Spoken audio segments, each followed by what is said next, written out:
respect, and we can never thank you enough. Our student body. Thank you for your service.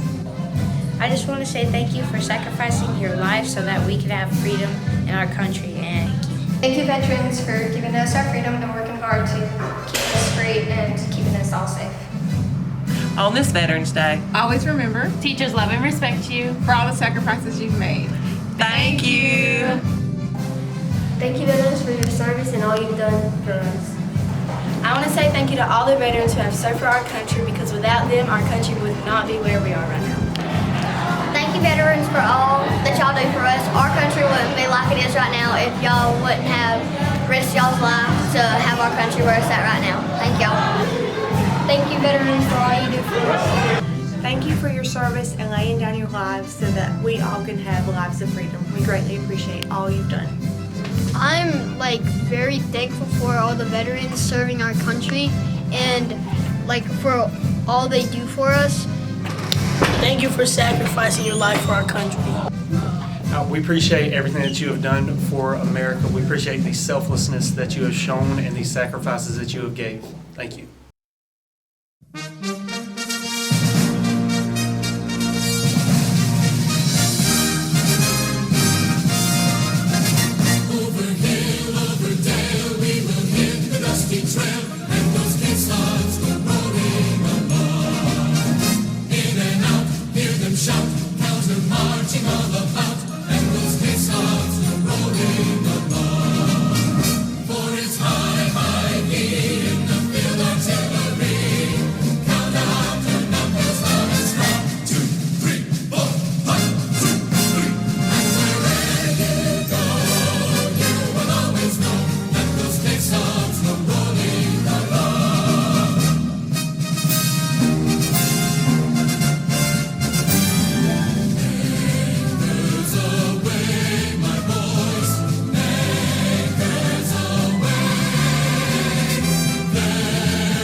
So here are the 10 lessons I learned from basic SEAL training that hopefully will be of value to you as you move forward in life.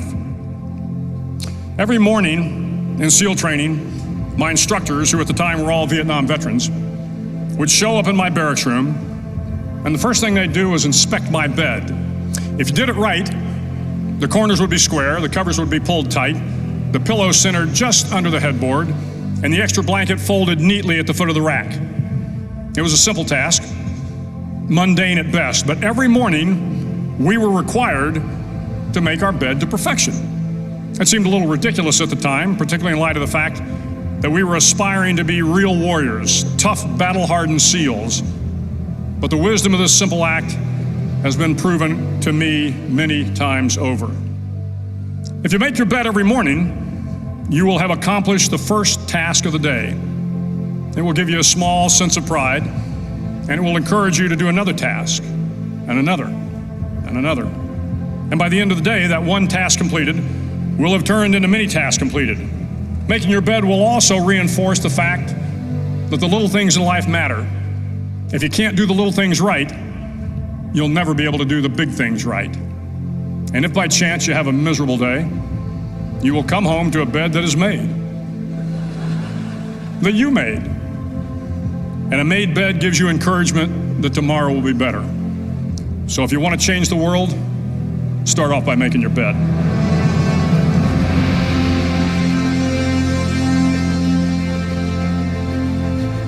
During SEAL training, the students are all broken down into boat crews. Each crew is 7 students, 3 on each side of a small rubber boat, and 1 coxswain to help guide the dinghy. Every day your boat crew forms up on the beach and is instructed to get through the surf zone and paddle several miles down the coast. In the winter, the surf off San Diego can get to be 8 to 10 feet high, and it is exceedingly difficult to paddle through the plunging surf unless everyone digs in. Every paddle must be synchronized to the stroke count of the coxswain. Everyone must exert equal effort, or the boat will turn against the wave and be unceremoniously dumped back on the beach. For the boat to make it to its destination, everyone must paddle. You can't change the world alone. You will need some help. And to truly get from your starting point to your destination takes friends, colleagues, the goodwill of strangers, and a strong coxswain to guide you. If you want to change the world, find someone to help you paddle. Over a few weeks of difficult training, my SEAL class, which started with 150 men, was down to just 42. There were now 6 boat crews of 7 men each. I was in the boat with the tall guys, but the best boat crew we had was made up of the little guys, the Munchkin crew we called them. No one was over 5'5". The Munchkin boat crew had 1 American Indian, 1 African American, 1 Polish American, 1 Greek American, 1 Italian American, and 2 tough kids from the Midwest. They out-paddled, outran, and outswam all the other boat crews. The big men in the other boat crews would always make good-natured fun of the tiny little flippers the Munchkins put on their tiny little feet prior to every swim. But somehow these little guys from every corner of the nation and the world always had the last laugh, swimming faster than everyone and reaching the shore long before the rest of us. SEAL training was a great equalizer. Nothing mattered but your will to succeed, not your color, not your ethnic background, not your education, not your social status. If you want to change the world, measure a person by the size of their heart, not by the size of their flippers. Several times a week, the instructors would line up the class and do a uniform inspection. It was exceptionally thorough. Your hat had to be perfectly starched, your uniform immaculately pressed, your belt buckle shiny and void of any smudges. But it seemed that no matter how much effort you put into starching your hat or pressing your uniform or polishing your belt buckle, it just wasn't good enough. The instructors would find something wrong. For failing the uniform inspection, the student had to run, fully clothed, into the surf zone, then wet from head to toe, roll around on the beach until every part of your body was covered with sand. The effect was known as a sugar cookie.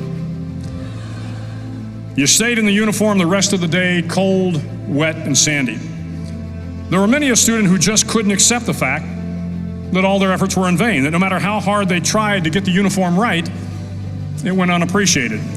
Those students didn't make it through training. Those students didn't understand the purpose of the drill.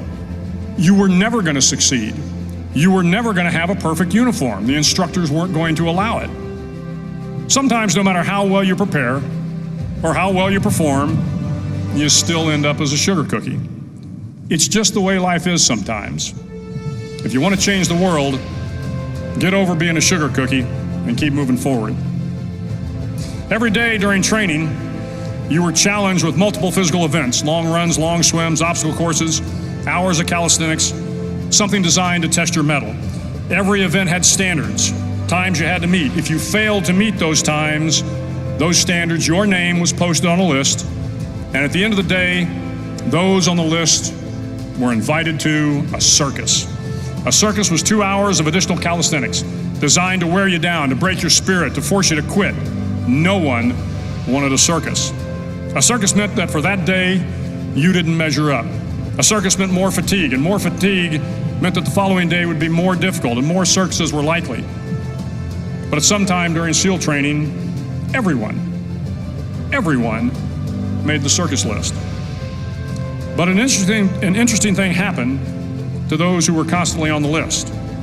Over time, those students who did 2 hours of extra calisthenics got stronger and stronger. The pain of the circuses built inner strength and physical resiliency. Life is filled with circuses. You will fail. You will likely fail often. It will be painful. It will be discouraging. At times, it will test you to your very core. But if you want to change the world, don't be afraid of the circuses. At least twice a week, the trainees were required to run the obstacle course. The obstacle course contained 25 obstacles, including a 10-foot wall, a 30-foot cargo net, a barbed wire crawl, to name a few. But the most challenging obstacle was the slide for life. It had a 3-level, 30-foot tower at one end and a 1-level tower at the other. In between was a 200-foot long rope.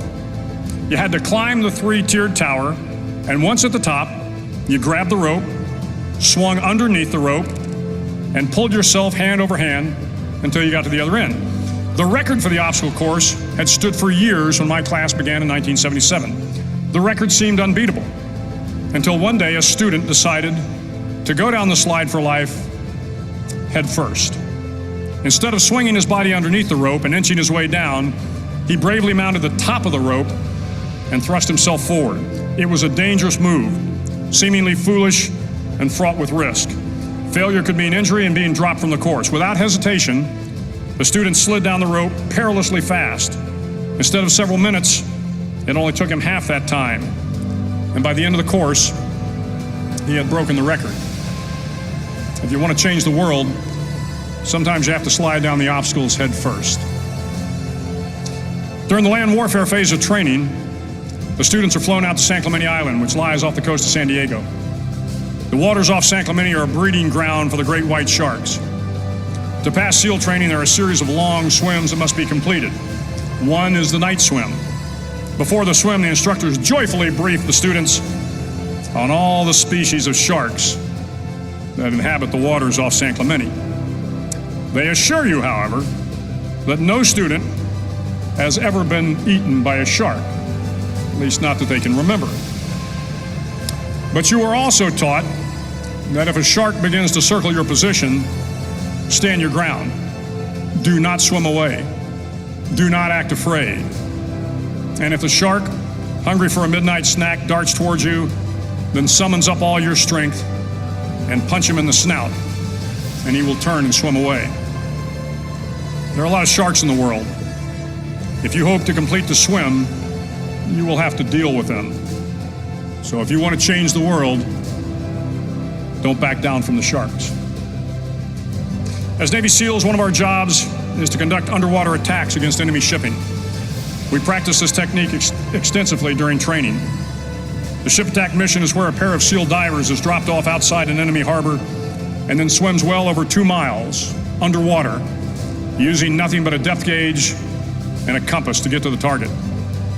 During the entire swim, even well below the surface, there is some light that comes through. It is comforting to know that there is open water above you. But as you approach the ship, which is tied to a pier, the light begins to fade. The steel structure of the ship blocks the moonlight.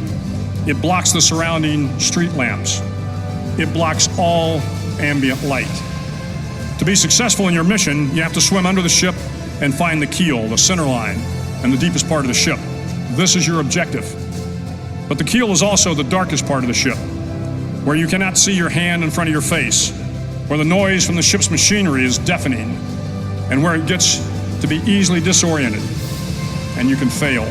Every SEAL knows that under the keel, at that darkest moment of the mission, is a time when you need to be calm, when you must be calm, when you must be composed, when all your tactical skills, your physical power, and your inner strength must be brought to bear. If you want to change the world, you must be your very best in the darkest moments. It is 6 days of no sleep, constant physical and mental harassment, and one special day at the Mud Flats. The Mud Flats are an area between San Diego and Tijuana where the water runs off and creates the Tijuana Sloughs, a swampy patch of terrain where the mud will engulf you. It is on Wednesday of the week that you paddle down to the Mud Flats and spend the next 15 hours trying to survive this freezing cold, the howling wind, and the incessant pressure to quit from the instructors. As the sun began to set that Wednesday evening, my training class, having committed some egregious infraction of the rules, was ordered into the mud. The mud consumed each man till there was nothing visible but our heads. The instructors told us we could leave the mud if only 5 men would quit. Only 5 men, just 5 men, and we could get out of the oppressive cold. Looking around the mud flat, it was apparent that some students were about to give up. It was still over 8 hours till the sun came up. 8 more hours of bone-chilling cold. The chattering teeth and the shivering moans of the trainees were so loud, it was hard to hear anything. And then one voice began to echo through the night. One voice raised in song. The song was terribly out of tune, but sung with great enthusiasm. One voice became 2, and 2 became 3, and before long, everyone in the class was singing. The instructors threatened us with more time in the mud if we kept up the singing, but the singing persisted, and somehow the mud seemed a little warmer, and the wind a little tamer, and the dawn not so far away.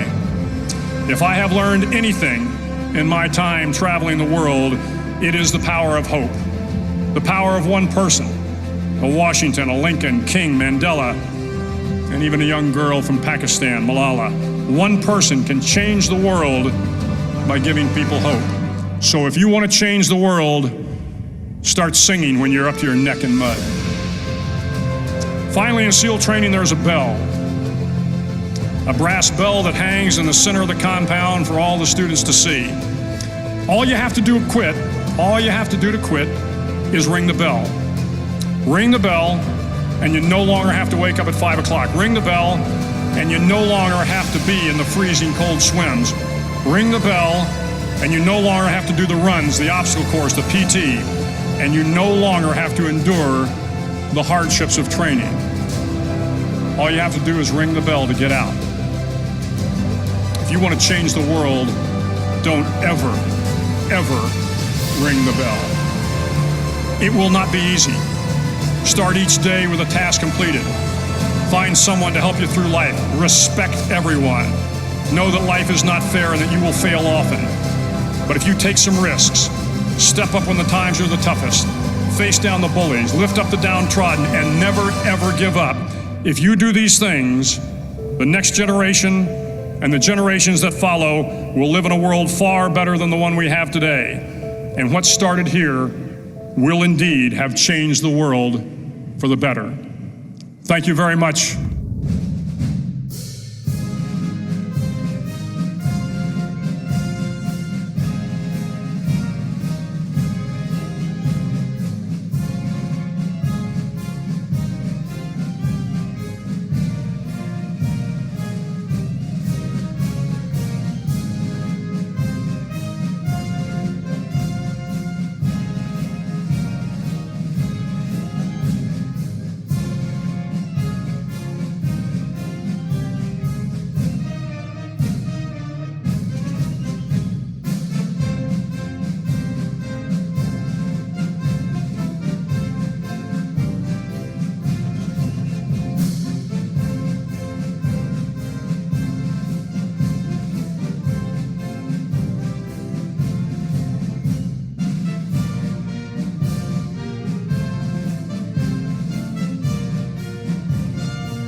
Amen.